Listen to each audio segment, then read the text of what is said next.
ಜಾತಿ ಗಣತಿ ವಿಚಾರ ಹೈಕೋರ್ಟ್ ಮೆಟ್ಟಿಲೇರಿದೆ. ಬಿವೈ ವಿಜಯೇಂದ್ರ ಅವರ ಹೇಳಿಕೆ ಇದು. ರಾಜ್ಯದ ಅಭಿವೃದ್ಧಿಯ ಬಗ್ಗೆ ಚಿಂತನೆ ಮಾಡಬೇಕಾದ ಸಿಎಂ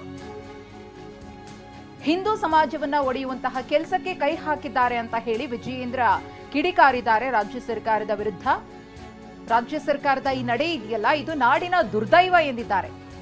ಇದರ ಬಗ್ಗೆ ಜನಸಾಮಾನ್ಯರು ಚರ್ಚೆಯನ್ನ ಮಾಡ್ತಿದ್ದಾರೆ. ಜನರು ಜಾಗೃತವಾಗಿದ್ದಾರೆ, ಸಮಾಜ ಜಾಗೃತವಾಗಿದೆ. ಹಿಂದೂ ಸಮಾಜ ಕೂಡ ಇವತ್ತು ಜಾಗೃತವಾಗಬೇಕಿದೆ. ರಾಜ್ಯ ಸರ್ಕಾರಕ್ಕೆ ಜನಗಣತಿ ಮಾಡುವ ಅಧಿಕಾರವಿಲ್ಲ. ಈ ರೀತಿಯ ಹುಡುಗಾಟಿಕೆಯನ್ನ ಬಿಜೆಪಿ ಖಂಡಿಸುತ್ತೆ ಅಂತ ಬೆಂಗಳೂರಿನಲ್ಲಿ ಬಿವೈ ವಿಜಯೇಂದ್ರ ಅವರು ಮಾತನಾಡಿದ್ದಾರೆ. ಜನಗಣತಿ ಈಗಾಗಲೇ ರಾಜ್ಯ ಉಚ್ಚ ನ್ಯಾಯಾಲಯದ ಮೆಟ್ಟಿಲನ್ನು ಕೂಡ ಏರಿರುವಂಥದ್ದು. ಇವತ್ತು ಕೋರ್ಟ್ನಲ್ಲಿ ಕೂಡ ಮ್ಯಾಟ್ರು ಬರ್ತಾ ಇದೆ.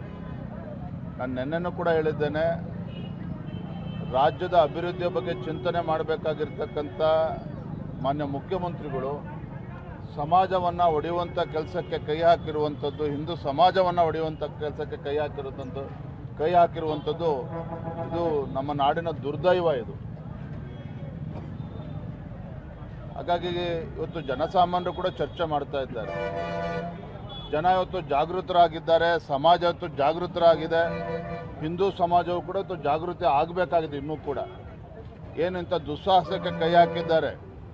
ಇವತ್ತು ರಾಜ್ಯ ಸರ್ಕಾರಕ್ಕೆ ಜಾತಿ ಜನಗಣತಿ ಮಾಡುವ ಇವತ್ತಿಗೆ ಈ ವಿಚಾರದಲ್ಲಿ ಅವ್ರಿಗೆ ಅಧಿಕಾರ ಇಲ್ಲದೆ ಹೋದರೂ ಸಹ ಈ ರೀತಿ ಒಂದು ಹುಡುಗಾಟಿಕೆ ಮಾಡ್ತಾ ಇರ್ತಕ್ಕಂಥದ್ದು ಭಾರತೀಯ ಜನತಾ ಪಾರ್ಟಿ ನಾವು ಖಂಡಿಸ್ತೇವೆ.